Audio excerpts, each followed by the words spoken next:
Hello everyone, and welcome to another video. So I'm starting up on a new project. This time I'm aiming for a more professional project, which hopefully is going to be a competition piece for me, depending on how things go. So here we've got a resin figure, the Huntress. So I've already done some cleanup work, yeah, basically I'll go through the process I went to get this assembled. So a few things off the bat. This is going to be a bit of a new format as I'm going to release shorter but more frequently and detailing more individual steps. So in this video I'm just going to cover the basic assembly of this. Yeah. The other thing I should mention is that I've already done some preparation work in the lead up to this. All of the parts you see there I've already washed with soap and water just to remove any residual mold release agent that may be on them. Another thing I've done before getting up to this point is that I've used an open flame on that sword that I'm handling over there and the axe handle to basically bend them. Basically it's a very careful technique where the resin came pretty much all bent already and I just needed to straighten it out and make sure it was flat. So it's a fairly simple process. Just hold it slightly fairly high over an exposed flame and that eventually softens the resin to the point where you can bend it. Just don't leave it there for too long, otherwise the resin will be destroyed. And you'll probably be poisoned by residue. Anyway, that's besides the point. So yeah, unfortunately I didn't record video of those steps. But yeah, otherwise this is more getting onto the actual nitty-gritty of the process. So to start with, I'm going to just trim away all of the flash, the vents, and other offcuts, if that is the right word, for the various parts in this kit.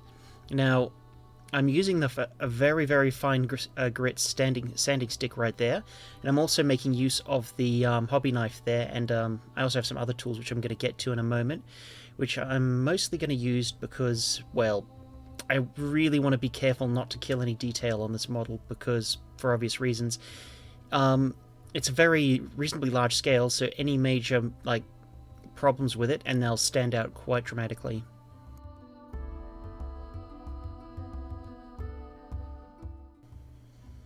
So yeah, thankfully this is a resin kit, so the mold lines aren't nearly as pronounced as a lot of others, and this is also a very high quality model. So yeah, a lot of the problems that I encountered with it aren't actually mold lines. They were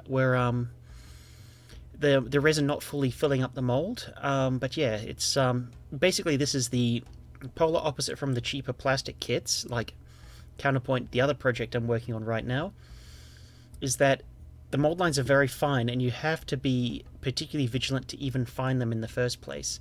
So yeah, that's where I mentioned earlier how I bent that axe handle just to get it in order. Well, I'm just going to quickly obviously do a bit more bending just to get it flat, and also remove some of the flash from the sprue basically that this came on. So yeah, it's just a matter of playing around with it. Unfortunately, just being careful, trying very carefully to scrape away the mold lines, but being able to also tell what is detail and what is mold lines.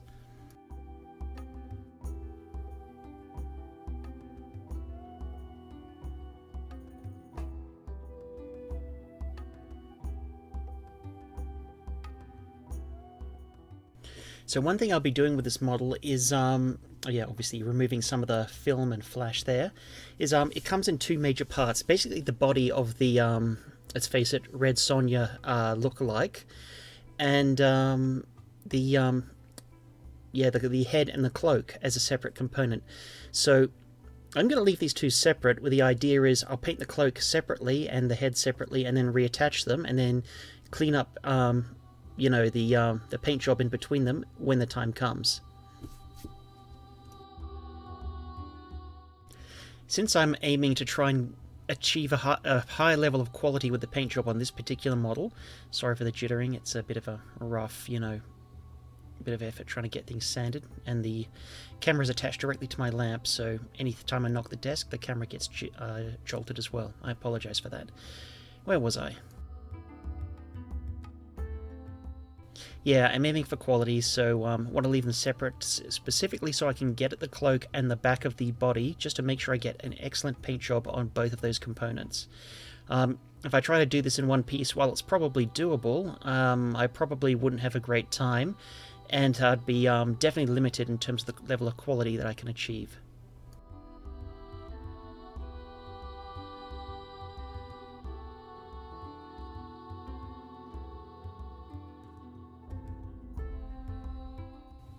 See, this is an example of the vents I was talking about. That's just to allow the resin to flow, those little rods, just to allow the resin to flow through the mold, but that just means we have to clean them up before we move on. Now, you can see where the mold lines are, where the vents are. They are tremendously, well, basically they go right into the smooth surface of the skin, so you just have to be really careful in order to keep the surface smooth while at the same time removing those little flash, bits of rough patches that are left over from the vents once we cut them off. And sometimes this also even means like just being careful and rescribing some of the detail where necessary. This is a part where I also noticed there's a bit of a sunken gap in her right thigh, which needs to be patched up. We'll get to that in a moment.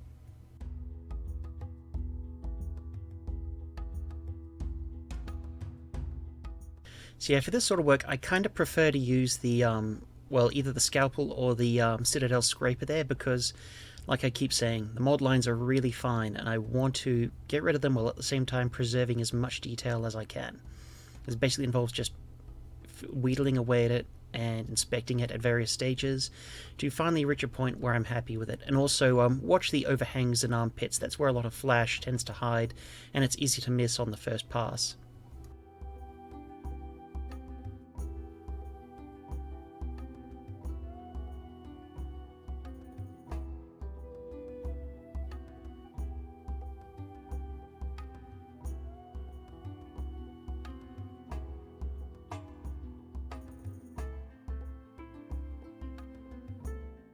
Alright, now for the base.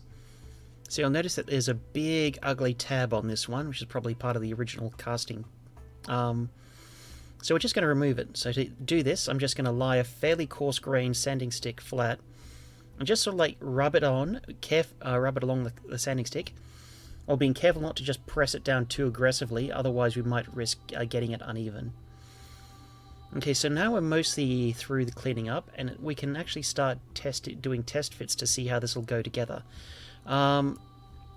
Normally, how should I describe this? Yeah, I just at the stage, since this is a fairly expensive model, I want to actually get the assembly right. So I'm just going to like test out the fit on various components just to get an idea for how it's meant to go together. Also compare this, of course, with the reference on the front of the packaging.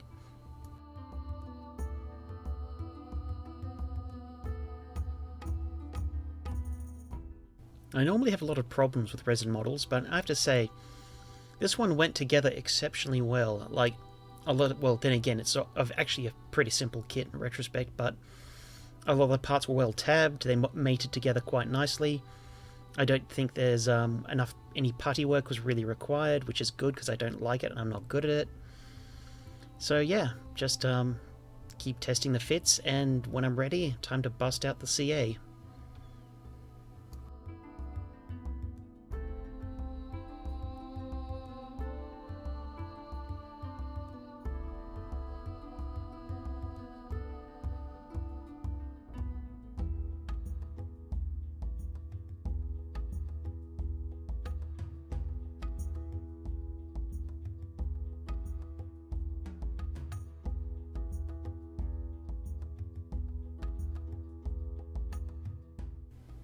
So, fairly simple process.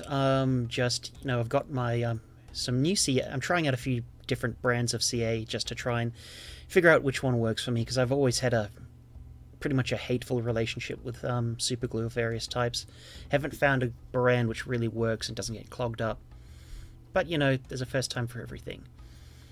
I'm actually quite happy with this new brand so far. Not sure what it is. Let me reach over and take a look. Oh yeah, Bob Smith Industries Super Gold. It's very strong. If you get it on your fingers, it'll pretty much bond instantly. Other than that, it's probably one of the better super glues I've used. Definitely the worst has been the Zapper Gap, which I've got a and a large bottle of the super thin stuff, and I'm considering just binning it for it being utterly useless.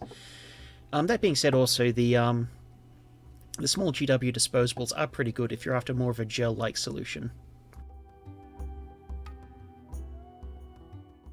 Alright, now I've made a start on filling up that gap in her thigh that I talked about. So, to start with, I've got some 2-part putty, mixed it up just well, not off camera, on camera, while I was talking about the virtues of superglue, and yeah, I'm just going to... Basically what I'm doing is I'm taking my... I believe this is a dentist tool of some kind. Hand me over from my dad. Anyway, not that he's a dentist, he just collects random ephemera. Anyway, so what I'm doing is I'm constantly wetting the tool with my rinse water, because this 2-part putty, unless you keep your tools wet, it will stick. And what I'm trying to do is, like, I worked a small ball into the divot, and now I'm gradually trying to smear it out and scrape it off where it's not needed, so that eventually you get a contiguous piece with the rest of the flesh. And yeah, so basically it just involves playing with it, and it's also right up against a bit of jewelry or some kind. So I'm just trying to carefully leave a slight gap between the jewelry and the yeah, and the actual putty.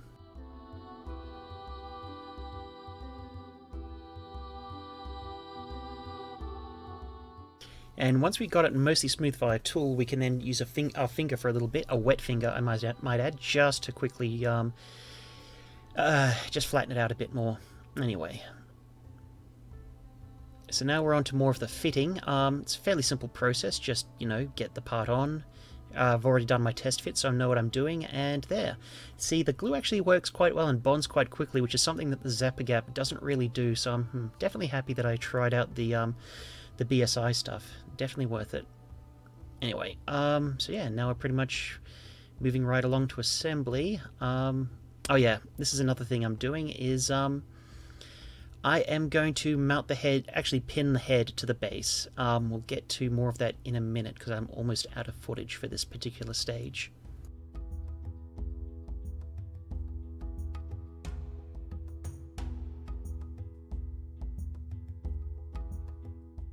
So, as you can see, the actual rod I'm using for pinning is literally a paperclip, which is weird because it's the best material I've found for this sort of work. That includes with metal minis such as my Infinity project.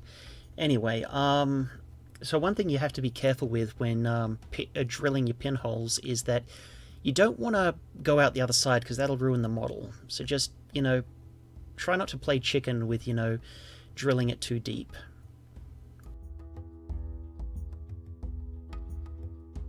Anyway, I think that's the stage where I'm just about right, so we can start getting the, or trimming away the excess paperclip. Of course, put a little glue on the paperclip so that it'll stick.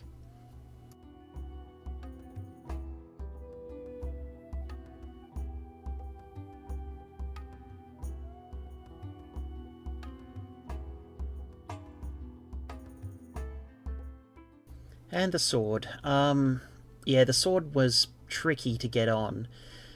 Basically, I accidentally initially flooded the superglue area, and just trying to manipulate the sword into the correct, to a good facing position, it kept on, you know, falling off, getting disturbed.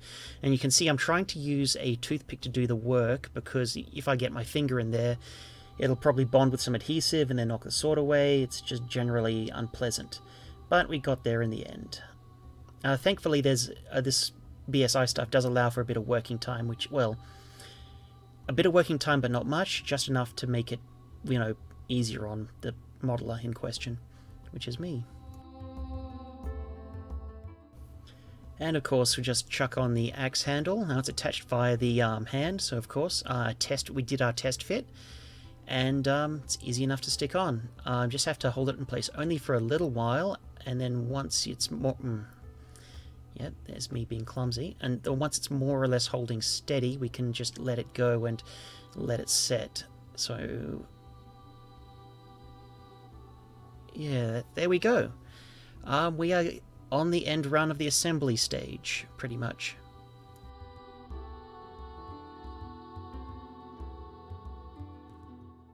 So before we move on to the painting and priming, we have to just test the fit of the pinned head, and also drill the guide hole that the on the body. So that's what I was doing there. I was just testing the fit, seeing where it needs to go. Also, you know, just making sure the angle of the pin is just right, because we only get one shot at drilling this hole, and if we screw it up, well, we've ruined the model. But yeah, thankfully we got there in the end. So yeah, usual deal, take it slow with a pin vise, and yeah, that's pretty much all you need to do.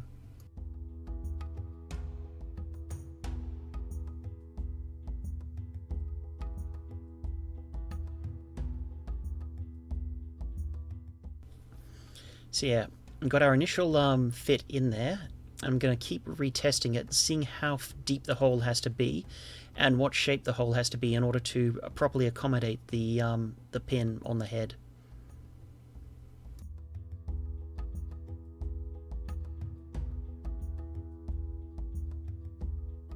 So our fit is getting there, but rather than risk drilling the hole any deeper, I'm actually going to take off a little bit of the pin just to give us, or rather than risk drilling the hole deeper. This is obviously not a gaming piece, so we don't really need it to hold up to the structural rigors of the tabletop. So yeah, now we've got a mostly good fit. We just need to adjust it a little bit to enable it to get a snug fit. So I need to basically allow the neck to sit back a bit. So what I'm doing is I'm using the scalpel there to sort of hollow out the back side of the circle, and I'm going to keep repeating this until I am happy with the final fit.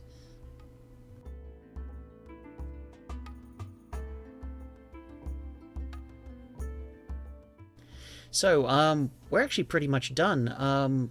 Once I've got that final fit going, I'm going to leave these two pieces separate, and I'm going to mount them both separately on a piece of cork and get them painted up.